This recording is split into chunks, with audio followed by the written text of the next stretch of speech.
जनाब स्पीकर, मेरे लीडर के बारे में बात की गई। बाप, बेटा, चचा, बेटी, पोता, पोती, इसको मैं डिस्कस ही नहीं करता, क्योंकि मेरा लीडर इस सिस्टम का बाप है। वो इस सिस्टम का बाप है और वो जेल से ही इस सिस्टम को उंगलियों पर नचा रहा है, और ये मेरे लिए फख्र की बात है। जनाब स्पीकर, अपोजिशन लीडर साहब ने बात की कि परसों जो मीटिंग थी, जो वज़ीर आज़म साहब की तरफ से कॉल की गई थी, वो लॉ एंड ऑर्डर पे थी। वो लॉ एंड ऑर्डर पर बिल्कुल नहीं थी। वो जो मुझे एजेंडा भेजा गया वो सिर्फ 2 पॉइंट एजेंडा था, अफगान रिफ्यूजीज का और फूड सिक्योरिटी का। उसमें लॉ एंड ऑर्डर की बात नहीं की गई थी, पहली बात।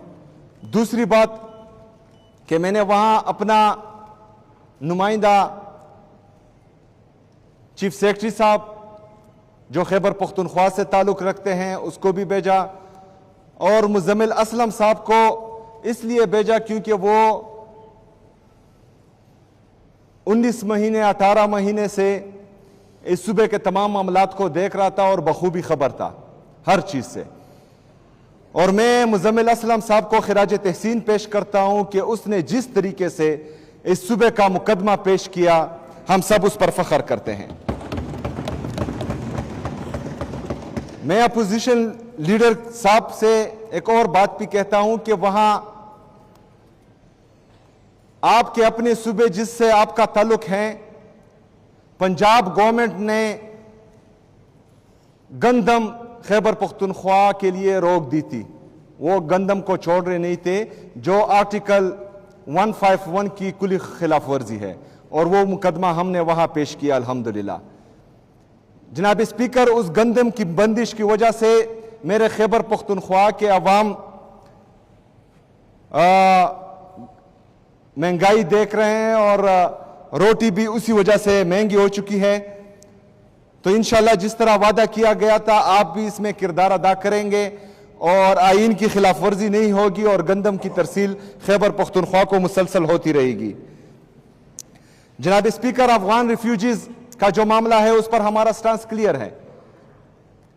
जब मेरे कायद, मेरे लीडर जनाब इमरान खान साहब वजीर आजम थे, तो उस वक्त मुज़ाकरात से बात यहां तक पहुंच चुकी थी कि मतलब जो लोग हमारे साथ यहां 40-45 साल से रह रहे हैं, तो उनके लिए जो है पाकिस्तानी नेशनलिटी की बात भी हो रही थी। लेकिन बहरहाल जो अभी नेशनल पॉलिसी बनी है कि हम अफगान रिफ्यूजीज को वापस भेज रहे हैं, तो हमारा मुद्दा क्लियर है, हमारा स्टांस क्लियर है इसमें कि जो लोग यहां पर 40-45 साल से रह रहे हैं, तो इनको हम जो है बाइज्जत और बावकार तरीके से रुखसत करेंगे, इज्जत और एहतराम के साथ, क्योंकि नेशनल पॉलिसी है जिसको हमें मानना पड़ेगा। तो उस पर हमारा मुद्दा वहां पर बाकायदा पेश किया गया कि जो बॉर्डर पर उनके साथ बदतमीजी की जाती है, तो बराए मेहरबानी वहां पर बदतमीजी भी ना की जाए। जो मुख्तलिफ इदारे वहां पर हैं, और वो हर एक जो है, हर एक इदारा उनकी वहां पर उनके लिए टेंशन्स क्रिएट करते हैं, तो वो टेंशन्स भी क्रिएट ना हो, और वन विंडो ऑपरेशन हो, और जो एग्जिट पॉइंट्स है वो ज्यादा किए जाएं, जिस पर जो है वजीर आजम साहब और बाकी लोग जो वहां थे वो एग्री हो चुके हैं अल्हम्दुलिल्लाह। रातों रात एक नोटिफिकेशन वफाकी हुकूमत की तरफ से निकाला गया कि जितने भी अफगान रिफ्यूजीज के कैंप्स थे उनको खत्म किया गया। बाकी सूबे में 10-11 थे, लेकिन सिर्फ खैबर पख्तूनख्वा में ये